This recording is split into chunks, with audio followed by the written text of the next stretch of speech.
And some of the supplies that you're going to need for today's tutorial, of course, your canvas. So you can have one with the wrapped edges or without. And we're going to have a palette, something to put your paint on. Of course, your palette knife. And I have two different brushes here that I used. So a big one for the background and then a smaller one.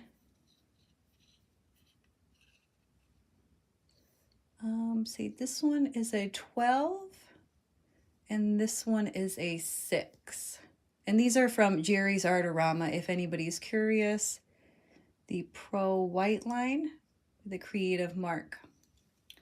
They are nice affordable brushes, good for acrylic painting or gouache. And we have some phthalo blue here and some ultramarine as well. Some Mars black. We have some white. And then some phthalo green. And then also we have like a bright bubblegum pink, or if you have a hot pink, that will be a nice color as well. And then just a gold. This one's actually from the Dollar General here in the US, but it looks really, really good. So I recommend if you see that gold paint, that's a good deal. One more quick thing. Here's some ideas for scraping tools. This is from the Dollar Tree, but for today's painting, I do recommend something a little bit smaller. This would be for larger paintings, but it's a good idea. A ruler. So this one has the little edge where you can pull and drag it down and still hang on to it. So that way you're not sticking like your fingers on your painting. So a ruler. Or this worked out really well too. This is just the top of an old spatula. And it's one of those like silicone ones. So it cleans up pretty good too. But this is nice for the painting we're going to do today because it's smaller and you can do a little bit more of a controlled area as we go. Okay, and now we're ready to get started and jump right in. I'm getting started with the turquoise that I made here, which was the white, some ultramarine blue, and the phthalo green. And I would like to mention that if you have a turquoise that you actually bought from the store, it will definitely be brighter, but that's okay. Unless you have somewhat of a neon green that you could mix in, that will help boost your color a little bit too, but it's not necessary. So there's a few different options there depending on the paint that you have. So I'm using my turquoise, and what we're doing here can be referred to as color blocking.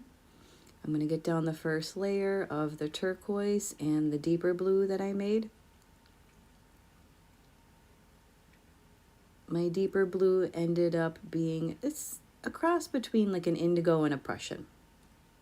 So we mixed the phthalo with a little bit of black, which had somewhat of a green-like tinge to it. So I ended up putting in a little bit of ultramarine as well. So it just goes to show that you really do have to play around and mix your colors. Sometimes things look better than others. It doesn't necessarily have anything to do with your level. It just practice. And certain brands will definitely look a little bit different as well. So I'm just going to continue on here and cover up the canvas with our first layer.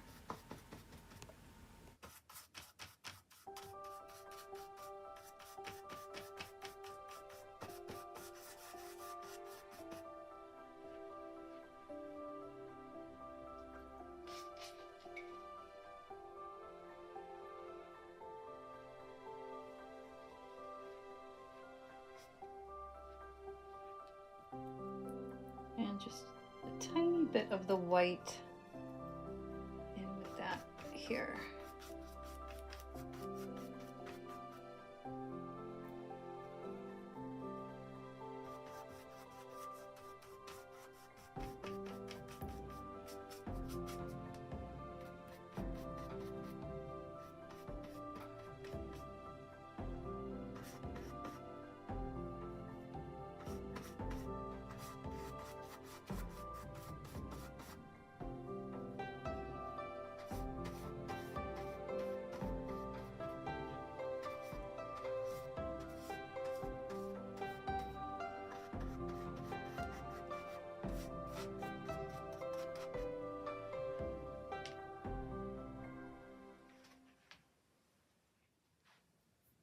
I'm going to add some minty green. I just use a little bit of white and that phthalo green, just because my blues, they're a bit hard to see on camera and I want to brighten it up. So this minty green will match our color scheme here.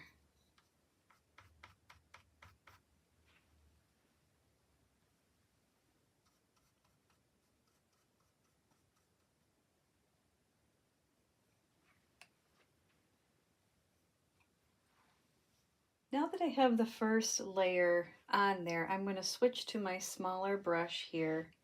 And depending on how much paint you made, you may have to go in and make more.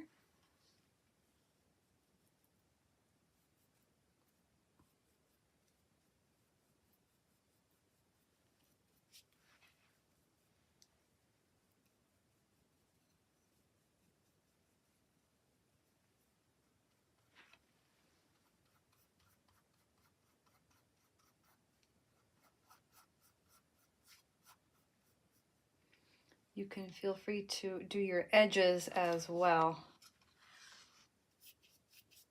if you have a wraparound canvas.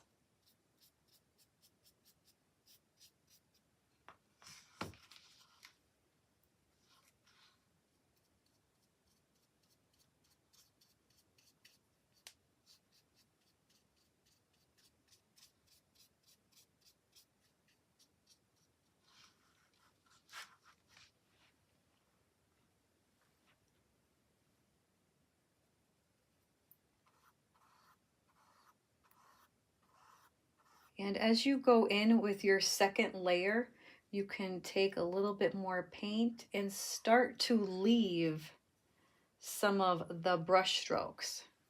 Not everything has to be super blended.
Here I'm just going along and still filling in where I see any tiny bit of white spaces or where I just need a little extra paint. And I wanted to add in here that also I used some of the ultramarine with a tiny bit of white. So if you see that the blue has a tiny bit of like a periwinkle tint to it, that's why. But it looks nice, and we have a wide variety here of all our blues, and everything is cohesive and it looks really good.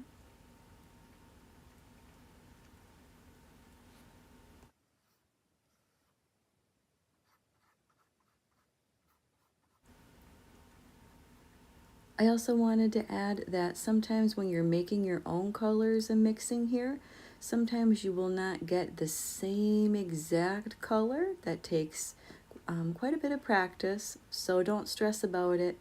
And that's why, like I mentioned, it looks nice that we just have a variation of all the blues here.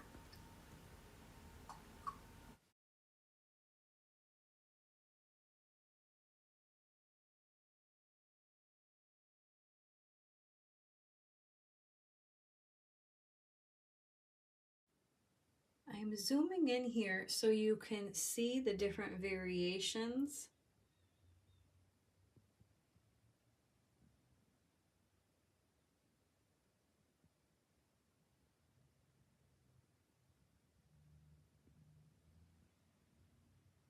And I'm going to take a clean brush here just because I know it's dry. And we're going to do some dry brushing. And you can experiment with up and down, side to side, gentle. You can try putting a little bit more pressure.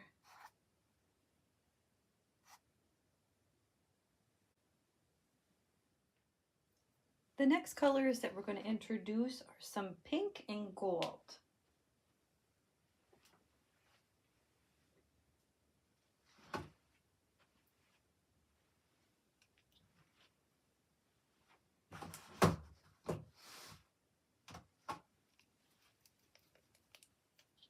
And this is just some paint that I actually found at the Dollar General. It actually looks really nice, the gold. And then I have this little bubblegum pink right here, which is nothing fancy. I'm pretty sure I found that at Target.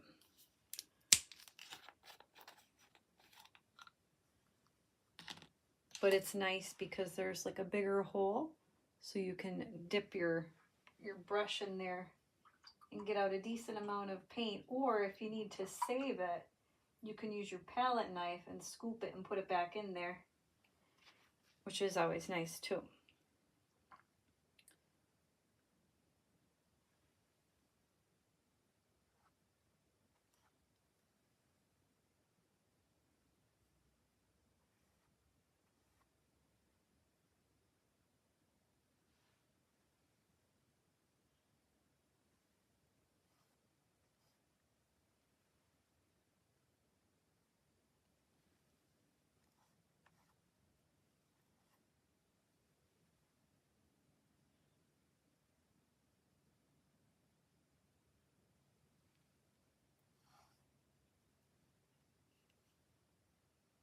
Avoid too many strokes though, because you don't want to make mud. Either that, or you can make sure that your painting is completely dry if you don't want anything to mix at all. I do a little bit of both.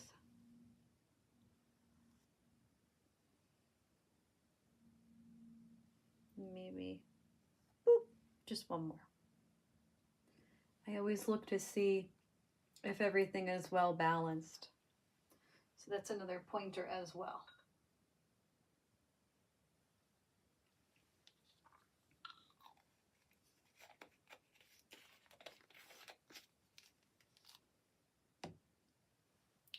Now the pink I am going to blow dry with the hair dryer because I think with the gold I may drizzle and then experiment with the scraping.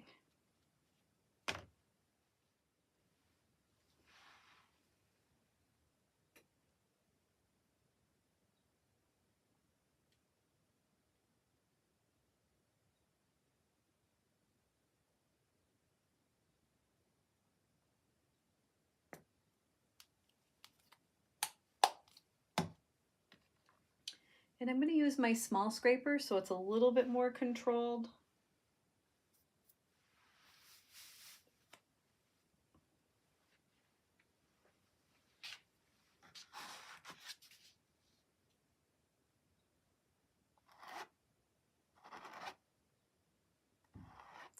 see, depending on how much pressure you apply, you can really suck up that paint, and then there's just that sheer, see the sheer layer there?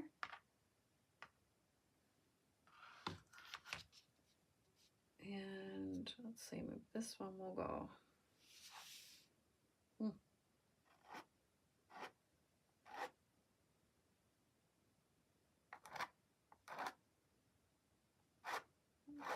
Go up. So you can go down, you can go up. You can see how I scooped it up a little bit. I'm just that way.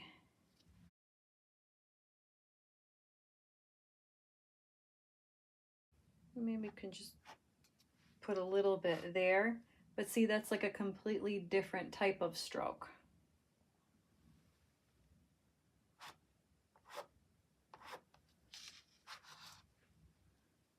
Can see it there, where it's just the little flecks.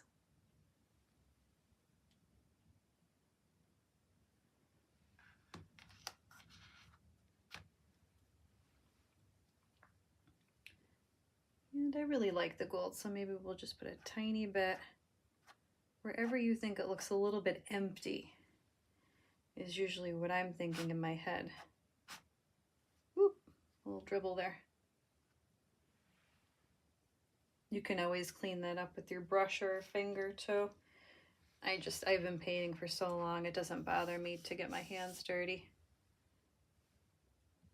But this is definitely not the tutorial if you're afraid to get dirty. Okay, let's see here. And I think we're pretty much done for today. I don't want to overdo it. I really, really like the way that this came out. I think if anything, you can look and see where you may have, like I can see, oh, I think that's dried out. A tiny bit of like whites if the canvas is showing through, so you can just fill them in. I noticed a tiny bit down here as well.